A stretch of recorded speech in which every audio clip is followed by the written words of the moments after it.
Development versus DSA. Almost every student gets this doubt in their head whether development is more important or DSA is more important. And even when I was in my second year and third year, I had this doubt in my head, what is more important for placements, whether you should do DSA or whether you should do development. So what is more important? So before we answer the question of what is more important, let's answer the question of what is more difficult. So if you have DSA and if you have development, then what is more difficult to master and what is more difficult to cover for placements? So if you ask me, and as a general rule, what I would say is DSA is a little bit more difficult than development. And the reason for that is if you look at the interview archives of top companies or any good company, then you would see that the focus lies on DSA. There is very little focus on development, but the majority focus is on DSA. Like how good the candidate is in DSA, how good the candidate is in problem solving skills in DSA. And that takes a lot of time to develop. So you need to practice a lot of problems. You need to grind a lot to master DSA to develop those problem solving skills. And yes, a little bit of development is asked, not a lot, especially in the freshers interview, because as a fresher, they don't expect you to know a lot of development, but they definitely expect you to be good in DSA. So a little bit of development is required, but the majority focus is on DSA. So you should be really good in DSA. And again, like I mentioned, DSA is a little bit more difficult because it takes a lot of skills to improve your problem solving knowledge, to improve your data structures and algorithms knowledge. But again, development is also very necessary, and there's a lot of good companies which hire directly on your development knowledge. So even if you don't know much about DSA and you have good development skills, then there's a lot of companies that would hire you directly on the basis of your development knowledge. But as a general rule, what I would say is DSA is a little bit more difficult and it is something that should be focused on a little bit more. But again, you cannot leave development out. So one cannot go without the other. You should do both DSA and development, but you should focus more on DSA and less on development. So if you're watching this video, the next doubt that would come in your head is how should you approach this? So if you're doing DSA and development, how should you approach this? So let me tell you what I think. What I think is that you should start with development.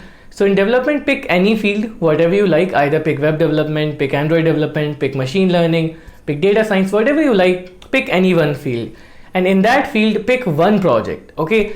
And that project should be something that is helpful towards the community or something that solves a real life problem and something that is a little bit complex. Don't pick something very easy like a notes app or something like that. Try to pick something which is a little bit complex and something that is a little bit helpful and solves a real life problem. And your project doesn't have to be unique. You can try to take inspiration from some existing product, but you need to do one project, okay? So pick one project, pick one field, and in that pick one project that you will be making, okay? Once you've picked that field, you can start learning development, whether it's web development, Android development, and side by side, parallelly start your DSA, okay? And as for learning DSA, I've already made an entire video of how you can master DSA. You can check it out. I'll link it in the description. It will also be on one of the corner cards.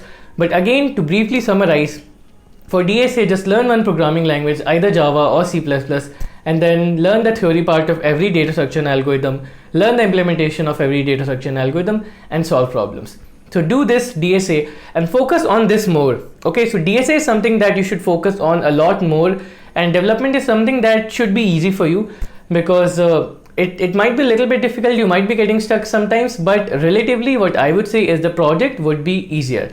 And there's also a fast way or an easy way of doing the development part is that just take a good course on Udemy, either for web development, machine learning, whatever field you chose, just pick a good course on Udemy and follow along the course. So the Udemy courses have a ton of great projects and you can pick any of those projects, make it along with the course, and then you can put that in your resume. So with the development, like I said, pick a field, pick a project. You can even take a course. Once the project is complete, deploy it somewhere, either on GitHub or some other place, and then put it in your resume and build a portfolio. So have one really great project, and you can have some minor projects as well, like some 2-3 very small projects, and one really good project. That should be your main project.